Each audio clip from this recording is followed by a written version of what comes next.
ಇತ್ತೀಚಿನ ದಿನಗಳಲ್ಲಿ ತಾಲೂಕು ಕಂದಾಯ ಇಲಾಖೆಯ ಗ್ರಾಮಾಡಳಿತ ಅಧಿಕಾರಿಗಳಿಗೆ ತೀವ್ರ ಸಂಕಷ್ಟವಾಗಿದ್ದು, ರಜಾ ದಿನಗಳೆನ್ನದೇ ಕರ್ತವ್ಯ ನಿರ್ವಹಿಸುತ್ತಿರುವ ಸ್ಥಿತಿ ನಿರ್ಮಾಣವಾಗಿದೆ.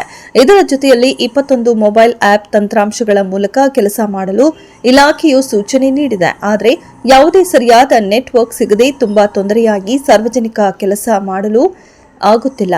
ಅದು ಅಲ್ಲದೆ ಅತಿಯಾದ ಕೆಲಸದ ಒತ್ತಡದಿಂದಾಗಿ ಕೆಲ ನೌಕರರು ಆತ್ಮಹತ್ಯೆ ಹಾಗೂ ತೀವ್ರ ಹೃದಯಾಘಾತದಿಂದ ಸಾವನ್ನಪ್ಪಿರುವ ಹಲವಾರು ಉದಾಹರಣೆಗಳಿದ್ದು, ಇದರ ಜೊತೆಯಲ್ಲಿ ತಂತ್ರಾಂಶಗಳ ಕೆಲಸದ ವಿಚಾರವಾಗಿ ಇಲ್ಲಿಯವರೆಗೂ ಆಗಿರುವ ಎಲ್ಲಾ ಅಮಾನತುಗಳನ್ನು ರದ್ದುಪಡಿಸಿ ಹಿಂಪಡೆಯುವಂತೆ ಹಾಗೂ ಕೆಸಿಎಸ್ಆರ್ ನಿಯಮದಂತೆ ಸರ್ಕಾರಿ ರಜಾ ದಿನದಲ್ಲಿ ಕರ್ತವ್ಯಕ್ಕೆ ಮೆಮೊ ಹಾಕದಿರಲು ಹಾಗೂ ಇಂತಹ ಅಧಿಕಾರಿಗಳ ವಿರುದ್ಧ ಸೂಕ್ತ ಕ್ರಮ ಜರುಗಿಸಬೇಕು. ಜೊತೆಗೆ ರಾಜ್ಯಾದ್ಯಂತ ಎಲ್ಲಾ ಜಿಲ್ಲೆಗಳಲ್ಲಿ ಖಾಲಿ ಇರುವ ಹುದ್ದೆಗಳಿಗೆ ಭರ್ತಿ ಮಾಡುವಂತೆ ತಕ್ಷಣವೇ ಅನುಮತಿ ನೀಡಬೇಕು ಮತ್ತು ಅಂತರ್ಜಿಲ್ಲಾ ಪತಿ ಪತ್ನಿಗೆ ಸಂಬಂಧಿಸಿದಂತೆ ವರ್ಗಾವಣೆಗೆ ಚಾಲನೆ ನೀಡಿ ಅಂತಿಮ ಆದೇಶಕ್ಕಾಗಿ ಬಾಕಿ ಇರುವ ಪ್ರಕರಣಗಳನ್ನು ಕೂಡಲೇ ಆದೇಶ ನೀಡುವುದರ ಜೊತೆಗೆ ಇನ್ನಿತರ ಸೇವಾ ಭದ್ರತೆಗಳನ್ನು ಒದಗಿಸಿ ಮೂಲಭೂತ ಸೌಕರ್ಯಗಳನ್ನು ಒದಗಿಸಿಕೊಡಬೇಕೆಂದು ಆಗ್ರಹಿಸಿ ಹುಣಸೂರು ತಾಲೂಕಿನ ತಾಲೂಕು ಕಚೇರಿ ಮುಂದೆ ಪ್ರತಿಭಟನೆ ನಡೆಸಿದರು. ಇನ್ನು ಪ್ರತಿಭಟನೆಯಲ್ಲಿ ಹುಣಸೂರು ತಾಲೂಕು ನೌಕರರ ಸಂಘದ ಅಧ್ಯಕ್ಷ ಗೋವಿಂದೇಗೌಡ, ತಾಲೂಕು ಗ್ರಾಮ ಆಡಳಿತ ಅಧಿಕಾರಿ ಸಂಘದ ಅಧ್ಯಕ್ಷ ಬಿ ನಾಗೇಂದ್ರ ಮಾತನಾಡಿ, ಹುಣಸೂರು ತಾಲೂಕಿನಲ್ಲಿ ಒಟ್ಟು 50 ವೃತ್ತಗಳಿದ್ದು, ಇದರಲ್ಲಿ ಗ್ರಾಮ ಆಡಳಿತ ಅಧಿಕಾರಿಗಳು ನೌಕರರು ನೇಮಕವಾಗಿದ್ದು, ಅದರಲ್ಲೂ 5ಕ್ಕೂ ಹೆಚ್ಚು ಆಡಳಿತ ಅಧಿಕಾರಿಗಳು ತಾಲೂಕು ಆಡಳಿತ ಕಚೇರಿಯಲ್ಲಿ ಕಾರ್ಯನಿರ್ವಹಿಸುತ್ತಿದ್ದು, ಉಳಿದ ಗ್ರಾಮಗಳಲ್ಲಿ ಕೇವಲ 30 ಗ್ರಾಮ ಆಡಳಿತ ಅಧಿಕಾರಿಗಳು ಕಾರ್ಯನಿರ್ವಹಿಸುತ್ತಿದ್ದಾರೆ. ಇನ್ನು ಕೆಲವು ಗ್ರಾಮ ಆಡಳಿತ ಅಧಿಕಾರಿಗಳು 2 ವೃತ್ತಿಗಳನ್ನು ಕಾರ್ಯನಿರ್ವಹಿಸುತ್ತಿದ್ದು, ತಮಗೆ ಬಹಳ ತೊಂದರೆಯನ್ನು ಅನುಭವಿಸುತ್ತಿದ್ದಾರೆ. ಜೊತೆಗೆ ಇನ್ನು ವಿವಿಧ ಹಕ್ಕೊತ್ತಾಯ ಮಾಡಿ ಪ್ರತಿಭಟನೆ ನಡೆಸಲಾಗುತ್ತಿದೆ ಎಂದರು. ಈ ದಿನ ನಾವು ರಾಜ್ಯ ಸಂಘದ ಕರೆ ಮೇರೆಗೆ ಇಡೀ ರಾಜ್ಯಾದ್ಯಂತ ತಾಲೂಕು ಕಚೇರಿ ಮುಂಭಾಗದಲ್ಲಿ ಸಾಂಕೇತಿಕವಾಗಿ ಧರಣಿನ ಹಮ್ಮಿಕೊಂಡಿದ್ದೇವೆ. ಯಾಕೆ ಅಂತಂದರೆ ನಮ್ಮಲ್ಲಿ ಕೆಲವು ಬೇಡಿಕೆಗಳಿದ್ದು ಅದು ಸರ್ಕಾರ ಸ್ಪಂದಿಸದೇ ಇರೋದ್ರಿಂದ ನಾವು ತಾಲೂಕು ಕಚೇರಿ ಈ ದಿನ ನಾಳೆ ಮತ್ತು ಜಿಲ್ಲಾಧಿಕಾರಿ ಕಚೇರಿಯಿಂದ ಧರಣಿನ ಹಮ್ಮಿಕೊಂಡಿದ್ದೇವೆ. ಏನಂದರೆ ನಮ್ಮಲ್ಲಿ ಮೂಲಭೂತ ಸೌಲಭ್ಯಗಳನ್ನ ಕೊಡ್ದೇ, ನಮ್ಮಲ್ಲಿ ಕಚೇರಿಗಳನ್ನ ಕೊಡ್ದೇ ಕೆಲಸ ಮಾಡಿ ಅಂತ ಹೇಳಿ ರಜೆ ದಿನಗಳ ಕೆಲಸ ಮಾಡಿ ಅಂತ ಹಿಂಸಾತ್ಮಕವಾಗಿ ಕೆಲಸ ಮಾಡಿಸ್ತಾ ಇದೆ. ಆದ್ದರಿಂದ ಈ ದಿನ ಇಲ್ಲಿ ನಮ್ಮ ಸರ್ಕಾರಿ ನೌಕರರ ಸಂಘದ ಅಧ್ಯಕ್ಷರಾದ ಗೋವಿಂದೇಗೌಡರ ನೇತೃತ್ವದಲ್ಲಿ ನಾವು ಈ ದಿನ ಇಲ್ಲಿ ಧರಣಿಯನ್ನು ಹಮ್ಮಿಕೊಂಡಿದ್ದೇವೆ. ಈ ಬಗ್ಗೆ ಗೋವಿಂದೇಗೌಡರು ಸರ್ಕಾರಿ ನೌಕರರ ಸಂಘದ ಅಧ್ಯಕ್ಷರು ಮಾತಾಡ್ತಾರೆ. ರಾಜ್ಯ ಗ್ರಾಮಾಡಳಿತ ಅಧಿಕಾರಿಗಳ ಕೇಂದ್ರ ಹುಣಸೂರು ಇಡೀ ರಾಜ್ಯಾದ್ಯಂತ ರಾಜ್ಯ ಸಂಘದ ಆದೇಶದ ಮೇರೆಗೆ ಏನು ಕರ್ನಾಟಕ ರಾಜ್ಯ ಗ್ರಾಮಾಡಳಿತ ಅಧಿಕಾರಿಗಳ ಕೇಂದ್ರ ಸಂಘದಿಂದ ಇಡೀ ತಾಲೂಕಿನಲ್ಲಿ ಅನಿರ್ದಿಷ್ಟವಾಗಿ ಶಾಂತಿಯುತವಾಗಿ ಅವರ ಬೇಡಿಕೆಗಳನ್ನು ಈಡೇರಿಸಿಕೊಳ್ಳಲು ಪ್ರತಿಯೊಂದು ತಾಲೂಕಿನಲ್ಲಿ ಕರ್ನಾಟಕ ರಾಜ್ಯದಲ್ಲಿ ನಡೀತಾ ಇದೆ. ಏನಂದರೆ ಇವರ ಬೇಡಿಕೆಗಳು ಭಾಳ ಅತ್ಯುತ್ತಮವಾಗಿ ಏನು ಈ ತಾಲೂಕು ಕಚೇರಿಯಲ್ಲಿ ನಿರ್ವಹಿಸ್ತಾ ಇರತಕ್ಕಂಥ ಗ್ರಾಮ ಲೆಕ್ಕಾಧಿಕಾರಿಗಳು ಕಾಯ ವಾಚ ಮನಸ್ಸ ಉತ್ತಮವಾಗಿ ಸೇವೆಯನ್ನು ಮಾಡ್ತಾಯಿದ್ದಾರೆ.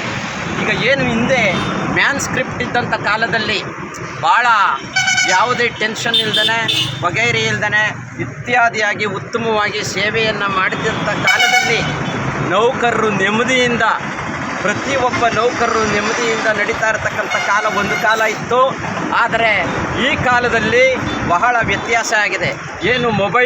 ಏನು ಸ್ಯಾಟಲೈಟಲ್ಲಿ ಏನು ನಾವು ಮೊಬೈಲ್ ಬಂದಿದೆಯೋ ಆ ಮೊಬೈಲ್ನಲ್ಲಿ ಪ್ರತಿಯೊಂದು ಕೆಲಸವನ್ನು ಒಂದು ತಾಲೂಕಿನಲ್ಲಿ ದೊರೆಯತಕ್ಕಂಥ ಯಾವುದೇ ಒಂದು ಕೆಲಸದಲ್ಲಿ ಈ ನೌಕರರು ಗ್ರಾಮ ಪಂಚಾಯಿತಿ ಅಧಿಕಾರಿಗಳು ಭಾಳ ಉತ್ತಮವಾಗಿ ಸೇವೆಯನ್ನು ಮಾಡ್ತಾಯಿದ್ದಾರೆ. ಹಗಲಿರುಳು 24x7 ಸೇವೆ ಮಾಡ್ತಾಯಿದ್ದಾರೆ. ಆದರೆ ರಜಾ ಅವಧಿಯಲ್ಲೂ ಸಹ ಸೇವೆಯನ್ನು ಮಾಡ್ತಾಯಿದ್ದಾರೆ.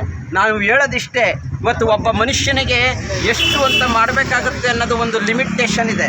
ಇವತ್ತು ಈ ನೌಕರರು 21 ಆ್ಯಪ್ಗಳಲ್ಲಿ ಕೆಲಸವನ್ನು ಮಾಡಬೇಕಾಗಂಥ ಸನ್ನಿವೇಶ ಈ ರಾಜ್ಯದಲ್ಲಿ ಕ್ರಿಯೇಟ್ ಆಗಿದೆ. ಆ ನೌಕರನ ಕಷ್ಟ ಸುಖಗಳನ್ನು ಆಲಿಸುವಂಥ ಸರ್ಕಾರ ಒಂದು ಉತ್ತಮವಾಗಿ ಮಾರ್ಗದರ್ಶನವನ್ನು ಕೊಟ್ಟು ಅವರ ಸೇವೆಗೆ ಅನುಗುಣ ಮಾಡಿಕೊಡ್ಬೇಕಾಗತ್ತೆ ಅಂತ ನಾನು ತಮ್ಮಲ್ಲಿ ಮನವಿಯನ್ನು ಮಾಡ್ಕೊಳ್ತೇನೆ. ಇವರು ಬಹಳಷ್ಟು ಸೇವೆಗಳನ್ನು ಮಾಡ್ತಾಯಿದ್ದಾರೆ. ಈಗ ಉದಾಹರಣೆ, ಪ್ರತಿಯೊಂದು ಗ್ರಾಮ ಪಂಚಾಯಿತಿ ಗ್ರಾಮದಿಂದ ಹಿಡಿದು ಗ್ರಾಮ ಪಂಚಾಯಿತಿ ಇರ್ಬೋದು, ಹೋಬಳಿ ಮಟ್ಟ ಇರ್ಬೋದು, ತಾಲೂಕು ಮಟ್ಟ ಇರ್ಬೋದು, ಪ್ರತಿಯೊಂದು ಕಾರ್ಯಕ್ಷೇತ್ರದಲ್ಲಿ ಇವರು ಸೇವೆಯನ್ನು ಮಾಡ್ತಾಯಿದ್ದಾರೆ. ಇವರಿಗೆ ಕರ್ನಾಟಕ ಸರ್ಕಾರ ಪ್ರತಿಯೊಂದು ಮೂಲಭೂತ ಸೌಕರ್ಯಗಳನ್ನು ಒದಗಿಸ್ಕೊಡ್ಬೇಕಾಗತ್ತೆ. ಈಗ ಏನು ಒಂದು ಗ್ರಾಮ ಆಡಳಿತಾಧಿಕಾರಿಗಳು ಅನೇಕ ಸುಮಾರು 300ರಿಂದ 400 ಹಳ್ಳಿಗಳು ಹುಣಸೂರಲ್ಲಿದೆ. ಆ ಹುಣಸೂರಲ್ಲಿ ಇರಬೇಕಾದ್ರೆ ಅವರ ಮೂಲಭೂತ ಸೌಕರ್ಯಗಳನ್ನು ಕರ್ನಾಟಕ ಸರ್ಕಾರ ಒದಗಿಸ್ಕೊಡ್ಬೇಕಾಗತ್ತೆ.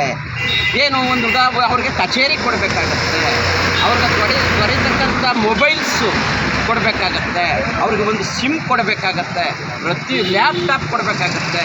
ಪ್ರತಿಯೊಂದು ಮಾಹಿತಿಯನ್ನು ಕ್ರೋಢೀಕರಿಸಲು ಅವರು ಮೆಗಾಬೈಟ್ಸ್ ಇರ್ಬೋದು, ರೀಡ್ ಓನ್ಲಿ ಮೆಮೊರಿ ಇರ್ಬೋದು, ರ್ಯಾಂಡಮ್ ಆಕ್ಸೆಸ್ ಮೆಮೊರಿ ಇರ್ಬೋದು, ಅದಕ್ಕಿಂತ ಉತ್ತಮವಾಗಿ ಈ ನೌಕರರು ಸೇವೆಯನ್ನು ಮಾಡ್ತಾಯಿದ್ದಾರೆ.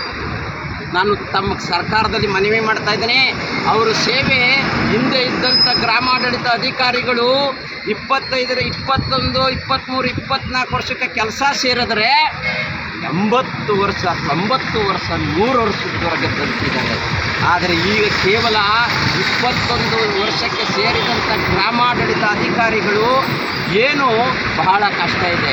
ಪ್ರತಿಯೊಂದು ಕ್ಷೇತ್ರದಲ್ಲಿ ಒಂದು ಮಳೆ ಬೀಳ್ತವನ್ನೇ ಅಲ್ಲಿ ಓಡಬೇಕು, ಒಂದು ಮರ ಬೀಳ್ತವನ್ನೇ ಮನೆ ಹತ್ರ ಓಡಬೇಕು. ಪ್ರತಿಯೊಂದು ಕ್ಷೇತ್ರದಲ್ಲಿ ಒಬ್ಬ ರೈತನ ಸಮಸ್ಯೆಗಳನ್ನು ಆಲಿಸಲು ಹಗಲಿರುಳು ದುಡಿತಾ ಇರತಕ್ಕಂಥ ಇವರ ಪರಿಸ್ಥಿತಿ ಬಹಳ ಅಧೋಗತಿಗೆ ಇಳಿದಿದೆ. ಅವರಿಗೆ ಒಂದು ಉತ್ತಮವಾಗಿ ಈಗ ಉದಾಹರಣೆ, ಒಬ್ಬ ರೈತ ಮರಣ ಹೊಂದದ ಅಂತ ತಕ್ಷಣ ಅಲ್ಲಿ ಓಡ್ತಾರೆ. ಒಂದು ಜಮೀನನ್ನು, ರಸ್ತೆಯನ್ನು ಬಿಡಿಸ್ಕೊಡೋಕ್ಕೆ ಓಡ್ತಾರೆ, ಒಂದು ಒತ್ತುವರಿಯನ್ನು ಬಿಡಿಸ್ಕೊಡಕ್ಕೆ ಓಡ್ತಾರೆ, ಒಂದು ಕೆರೆ ಒಡೆದೋದಂಥ ಪಕ್ಷದಲ್ಲಿ ಓಡ್ತಾರೆ. ಇವರಿಗೆ ಅನೇಕ ಸೌಕರ್ಯಗಳನ್ನು ಕರ್ನಾಟಕ ಸರ್ಕಾರ ಕೊಡಬೇಕಾಗತ್ತೆ. ಎಲ್ಲ ಇಲಾಖೆಯಲ್ಲಿ C&R ರೂಲ್ ಚೇಂಜ್ ಆಗಿದೆ. ಅದೇ ರೀತಿ ಪತಿ ವರ್ಗಾವಣೆಯನ್ನು